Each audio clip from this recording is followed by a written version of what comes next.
Chapitre 11.5, donc la dernière partie qui est par rapport aux figures semblables. Donc, une grosse ressemblance avec le mot ici. Sauf qu'on va voir un petit peu à quoi ça va servir. Donc, c'est quoi la différence entre un homothétie et une similitude? En fait, l'homothétie, ben, c'est avec. Il y a directement un centre d'homothétie, OK? Puis la similitude, il n'y en a pas. En fait, on va prendre deux figures aléatoirement, à gauche et à droite, peu importe comment elles sont placées, puis on va dire que ces figures-là sont semblables. Donc ça, c'est une similitude. On ne voit pas vraiment l'opération qui permet d'obtenir la figure-image. Tandis que l'homothétie, il y avait comme une construction qui se faisait. Donc, une des différences, c'est qu'il n'y a pas de centre d'homothétie. L'autre, c'est que le rapport en lien avec le centre d'homothétie, il n'y en aura pas dans la similitude, parce qu'il n'y a pas de centre d'homothétie. Il n'y aura pas de parallélisme entre les deux figures, parce que justement, les deux figures semblables peuvent être, par exemple, sur deux pages différentes. Ça peut être, exemple, la vraie tour Eiffel puis une tour Eiffel miniature. Donc, c'est des figures qui peuvent être semblables entre elles, mais il n'y a aucun lien entre les deux, donc il n'y a aucun parallélisme entre les deux figures. Donc, c'est ça la grosse différence, ou les grosses différences entre l'homothétie et la similitude. Quelles sont les ressemblances? Quand même assez facile. Regardez bien. Donc, le rapport des côtés homologues est proportionnel. Donc, comme dans toute homothétie, on faisait par exemple mesure de A'B' sur mesure de AB pour trouver le rapport d'homothétie. Mais on va faire la même chose avec les figures semblables.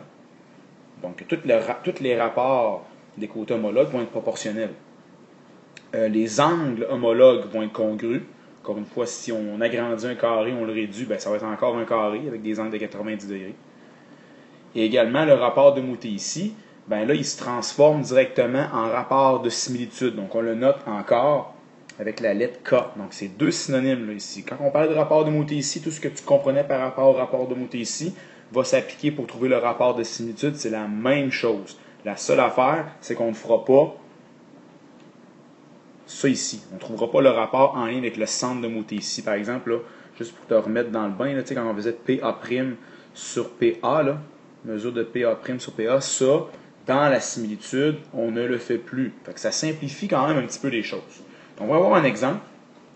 Ici, par exemple, si on a deux triangles, voyez-vous, là, il n'y a pas d'homothétie qui est formée. Ces deux triangles-là sont semblables, ils ont été créés via une similitude quelconque, on ne le sait pas. Donc, vous avez le triangle initial en haut et le triangle image en bas. Donc, par exemple, si j'ai un côté de 10 ici, d'accord, et un côté de 5 là. Ici, je pourrais avoir, je ne sais pas moi, 3, puis ici, je pourrais avoir 1.5.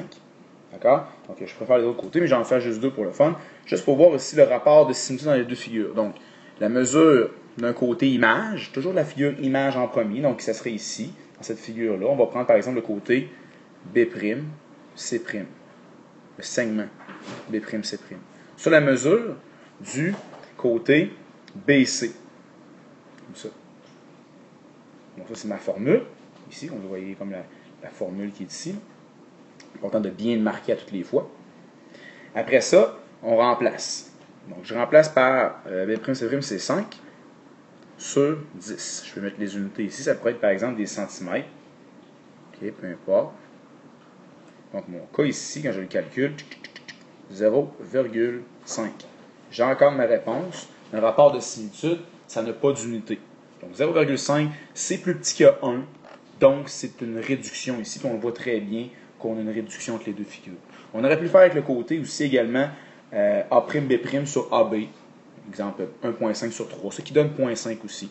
On aurait pu faire aussi, si on avait les dimensions de A', C', on aurait pu faire aussi là, avec AC pour le faire. Donc, il y a trois paires de côtés homologues. On aurait pu faire trois rapports pour trouver le rapport de similitude ici. Autre chose, donc le rapport des périmètres. Donc, dans les figures semblables, on va être capable d'établir le rapport des périmètres aussi. Donc, le rapport des périmètres, on le note encore une fois, comme vous voyez ici, K. C'est la même affaire qu'un rapport de similitude. Donc, le rapport des périmètres va être égal au rapport des similitudes. Donc, si on a le rapport des périmètres, on a automatiquement le rapport de similitude. Si on a le rapport de similitude, on a automatiquement le rapport des périmètres. Donc, comment faire pour le trouver? Assez simple. Donc, ici, on peut l'exprimer comme ça. Donc, K est égal à périmètre de la figure image sur le périmètre de la figure initiale. Ici, la figure image, c'est le petit triangle qui est en bas, directement à lui ici. Et la figure initiale, c'est lui en haut. Donc, on voit qu'on a une réduction entre les deux. Donc, on continue, on remplace les deux périmètres. Quand je les calcule, ça me donne le périmètre du petit en bas, 18,48 cm. Faites calculer par vous autres mêmes. Et le périmètre du grand, 23,1 cm. Quand je divise ça ici, ça me donne un rapport de 0,8. Donc, voyez-vous ici, 0,8, diminution, encore une fois. Donc, on a une figure qui est plus petite. Donc, j'ai ma formule ici.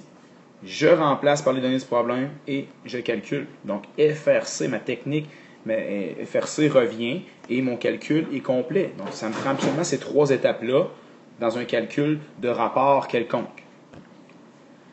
Dans les figures semblables, il faut être capable de comprendre ce concept-là. C'est le dernier concept, c'est le plus abstrait, c'est le plus difficile.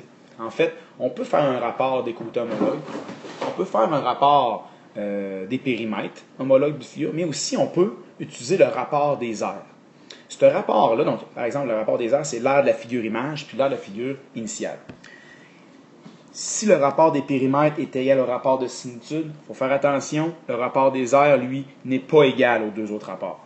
Donc, regardez ça ici. Donc, le rapport des aires, c'est vraiment le rapport de similitude au carré.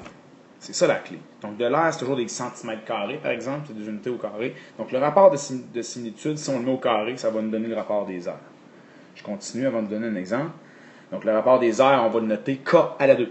Logique. Donc, rapport de similitude K, rapport des aires, K à la 2.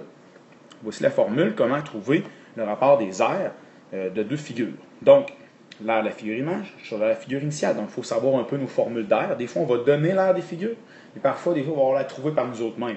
Si c'est deux trapèzes, il faut trouver l'aire du trapèze. Très important. Donc, l'aire du trapèze va me donner le rapport de similitude au carré, donc le rapport des aires. Voici un exemple. Si vous avez un carré ABCD, A', B', C', D', les deux sont semblables. Okay? Donc, par quoi on peut commencer? On peut commencer par trouver peut-être le K. Okay? Donc, le rapport de similitude. On va prendre des côtés homologues, par exemple, A', B' sur AB. Donc, 10 sur 8, ce qui nous fait ici 1,25 comme rapport de similitude. On pourrait le faire également avec le périmètre des deux figures. Le périmètre de la figure A', B', C', D' sur le périmètre de la figure ABCD. Donc 40 sur 32. On trouve encore une fois le même rapport, 1,25. Ça ici, il faudrait noter K ici égal. Il faudrait le faire aussi de façon verticale, okay? Idéalement. Donc, autre chose qu'on peut calculer, c'est quoi? C'est le rapport des aires. Donc le rapport des aires, comme c'est ici, c'est de l'aire de la figure A', B', C', D'. Donc on fait 10 au carré ici, sur la figure ABCD, donc 8 au carré, donc 64 sur 100 sur 64, ça fait ici 1,56.